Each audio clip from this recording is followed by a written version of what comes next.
Howdy friends, Guthrie Trap coming to you here from East Nashville, Tennessee. Man, it's been pretty crazy around here lately. Good stuff going on, lots of good projects, as I always like to say that. Sorry for being gone for a minute. Life takes over sometimes, and just sometimes it's hard to stay on this schedule. Man, I would love to be able to stay on a Monday, Wednesday, Friday schedule, but it's nearly impossible. Lots of lessons, lots of education stuff going on. Let's see what's going on. NAMM show is going on this week, if you can believe that. Boy, did that fly up on us. And so we'll be doing some stuff for that, going down there and networking and schmoozing with everybody, of course. And so hopefully see some of you guys there. We will be doing Kitchen Downtown on Thursday nights for the foreseeable future, 7 p.m. at Nick Govrick, our bass player's restaurant here in town, downtown Nashville. Off Broadway in a more civil adult environment, which is very nice and cool, kind of off the beaten path. Broadway has just gotten so crazy down there from the days I used to play at Roberts with Don Kelly. I used to be able to pull up in the early 2000s and park my car right out front and load in, and now you wouldn't even think of taking a car down there. It's pretty wild, folks. But anyway, getting back to this guitar stuff, thanks a bunch for being supportive and helping maintain and develop this awesome little music and guitar community that we have on YouTube and all other social media stuff. Be sure to check out my website. I did some great photos yesterday that you know, since I slimmed down a little bit, and it was just time to update some stuff in the website and everything. So check that out. The photos are going to be really cool. I worked with a good buddy of mine named Michael Weintraub, who is a kind of a famous photographer here. He did a thing called Instrument Head that was really cool. It was all these famous musicians that you guys know with their guitars like this. But it's way more cool than that. That's a terrible description, really. But it's really, really artistic and really, really cool. And it has a great story. And he donates a lot of the money to help musicians all over the place. And so he's raising some money right now to do a thing called Instrument Head Revealed, where actually you're going to see the faces of all the people. And it becomes a key to the last book he did with like 300 musicians in there. And so check that out at instrumentheadrevealed.com and check that out. Even if you don't donate to it, it's a really cool thing that he's doing. The artistic quality and the photography is just unbelievable. So check that out. Getting back to this for a minute, and then I'll tell you about some more stuff. But this was I just wanted to get back to some simplicity here, friends. So I've been preaching in my lessons that I do personally via Zoom and Skype, and then of course on the artist work stuff with the video exchanges back and forth. That's really where you can dig in, and I can change your life on the guitar, friends. I have to try to promote the things that I do for a living, and so that's a big one. The private lessons on Skype and Zoom, where you get an hour masterclass, and and I call it that because I'm giving you everything and showing you the ways that I look at the guitar and playing music that changed my life when I was a kid. And so as I give you these little teaser lessons, these are just little windows into things that are big pictures. And so anyway, I wanted to talk a little bit about this. This is just B minor to A to E. That's what I was playing over earlier, right? B minor, A, E.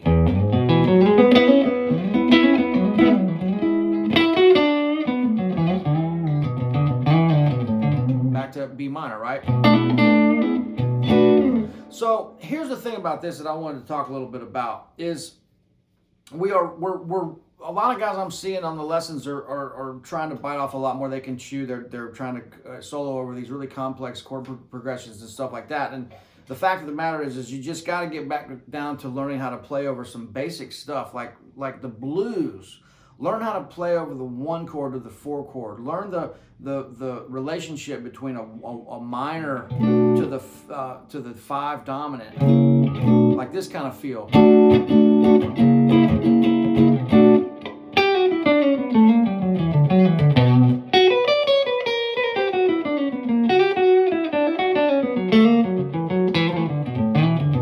Because some of that stuff is got to be treated a certain way. You can't just use the pentatonics over everything. There's some inside stuff there that you got to learn, and a lot of it's with your ear. Some of it's visual that helps you get there, but we want to be able to make music at the end of this. And so I just wanted to kind of show you a little bit of how I'm looking at this B minor to A to E, and then I want to show you another little kind of cool exercise that I kind of thought of that I thought would be pretty cool. But this is like I'm literally going right out of B minor, you know. That's the scale I love to use over minor chords with the 2 in it. So, and then right to A. Right up the pentatonic and the chord shape. I'm going from my E shape into my D shape into my C shape. And then I'm seeing that A goes right to my E. So I'm going.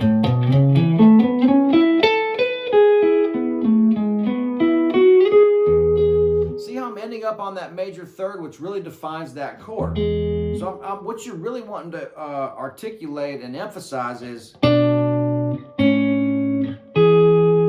you hear those kind of chords in pop music and stuff, you know.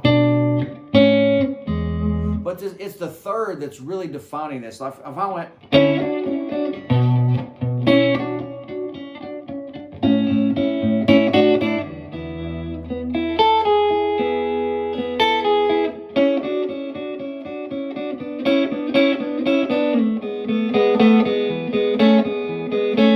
you know, stuff like that. It's just you're really using the chords to get around on this stuff. So if I do this, you know.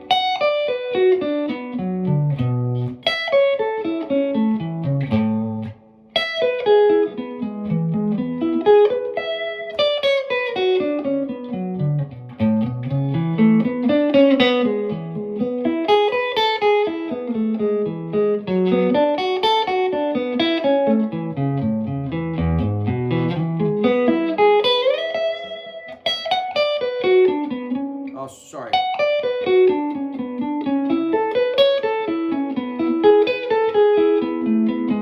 Now I'm just going random all over the place, but that's the idea. Taking a simple chord progression that's pretty cool. It's pretty soulful. You can come up with some cool stuff over that, but nothing too crazy. Let's just start simple and try to make some music. So again, really arpeggiating through those chords, straight out of B minor.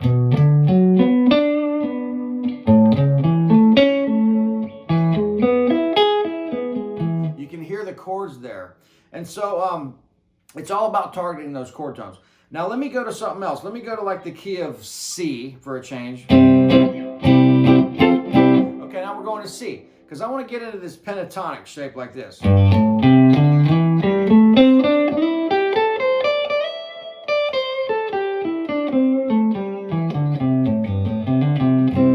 want to do the horizontal version of the C major pentatonic.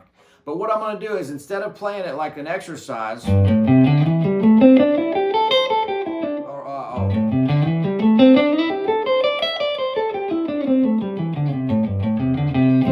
of course you got to know that, and that's really important to know that.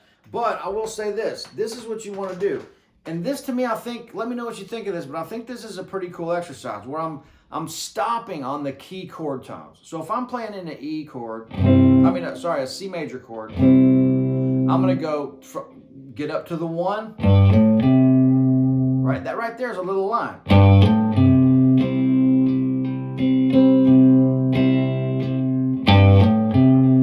Not fancy, but it covers the chord, and it has a little quality of music to it.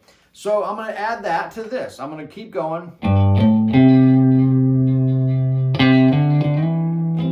I'm going to go from the 5 to the 1. Then I'm going to go from the 1 to the 3. And I'm going to stop there, because that's a resolved tone. That's a resolved chord tone.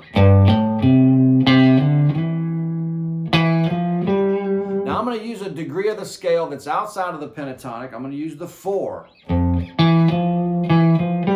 to get to that 5. So,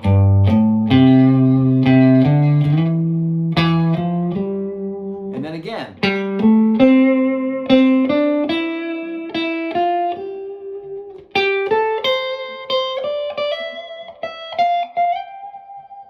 Then you can go back down.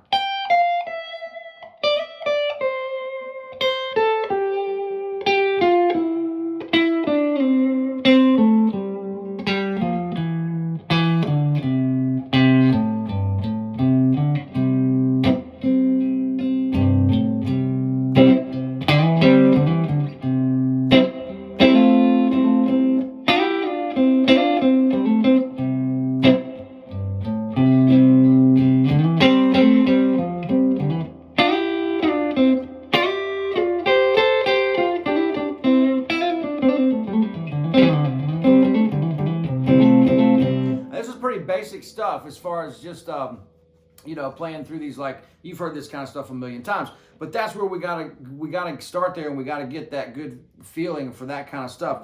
Just this, kind of chordal movement and really seeing these shapes. Again, that exercise is just meant to target these chord tones in a way that is a little bit more musical and not just the stark pentatonic exercise. So again, in C, that would be.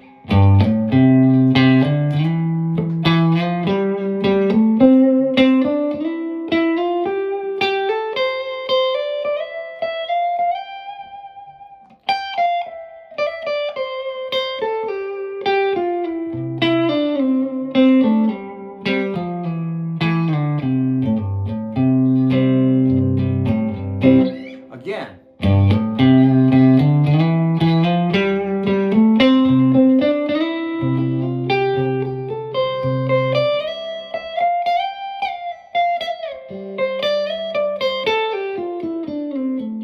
Now I'm going to start elaborating on those notes and playing a few more lines and stuff over that C, just over C major.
See what I'm doing? I'm taking that C major and just getting out of the kind of the rut of the exercise.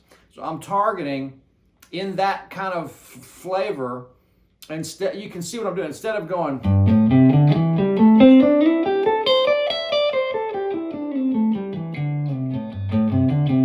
I'm adding that nice little 4 note to it. So it boom, boom, boom, boom, boom, boom. So apparently it's 3 notes at a time, right? I'm not very good at counting this stuff, as you guys probably have figured out by now. But anyway, that's like, 1, 2, 3, 1, 2, 3, 1, 2, 3, 1, 2, 3, 1, 2, 3.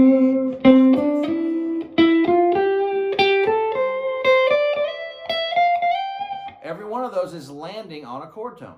So I thought that'd be a cool little way to kind of, I'm always, when I'm downstairs watching Andy Griffith in black and white, or cooking or walking or whatever I'm doing where I don't have the guitar in my hand, I'm constantly trying to think of new ways to explain this stuff to help you guys, because the concept is very easy, but getting out of your head and really being able to kind of like clear all the clutter out that we've been, around for so long, and just getting down to like, okay, it's a pretty simple way to look at playing the guitar, but it does have to be exercised and practiced, and we need to, we have to spend some time on the instrument working through these chord shapes. Like I always say, the chord's the foundation, the arpeggio is the first level of the framework, the pentatonic is the second level of the framework, the scale is the third level of the framework, and then from then on, it's connecting the chromatics and making music and phrasing and making sure your lines have some sort of purpose. When you sit down to practice, hold yourself accountable to playing something maybe just out of that C major shape. Maybe go to E minor, play something out of E minor for 5 or 10 minutes, but make sure you're staying in the vein of that sound.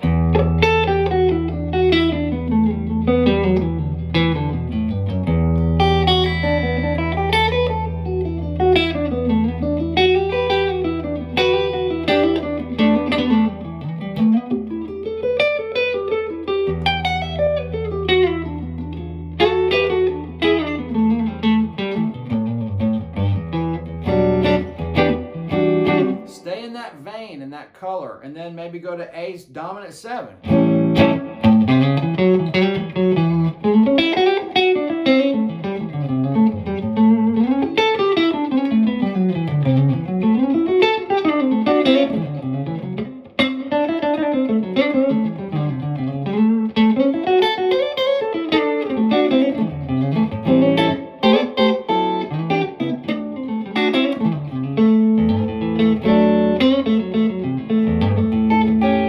A7's really sloppy, but anyway, and then maybe go to like C major 7 or G major 7. Keep it random so your ear is also training. So don't get stuck just practicing one thing. Like somebody the other day was doing an exercise. I was like, man, don't do that because it's not musical. So if you're practicing something where you need some finger dexterity, work on some of these lines and some of these scales around these chords, and make sure that your practicing is really helping bring all these things up together. Because if you practice and just if your practicing is playing and making music at the same time, then everything's going to start coming up together. Your right and left hand are going to automatically get better, with your ear getting better, with seeing this stuff better, hearing this stuff better. It's all going to come up together rather than just practicing. If you just practice doing this for 6 months, then nothing else is improving at the same time. So that's my take on it. I hope you got something out of that. I'm trying to do more of these little teaser lessons here to promote the stuff that I'm doing. Make sure and check out Instagram. A lot of good content on there. Facebook's fan page and personal page. Twitter. I'm on TikTok now doing some stuff, trying to keep this going. This is the future, apparently, folks. So we got to, unfortunately,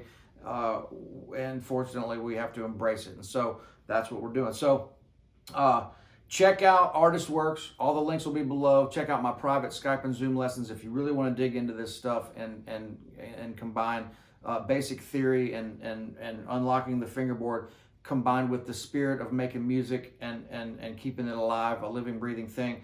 That's my approach. Thanks a bunch, friends, and there's a lot more stuff coming up, and look forward to seeing you guys real soon. All right, take care. See you later. Bye.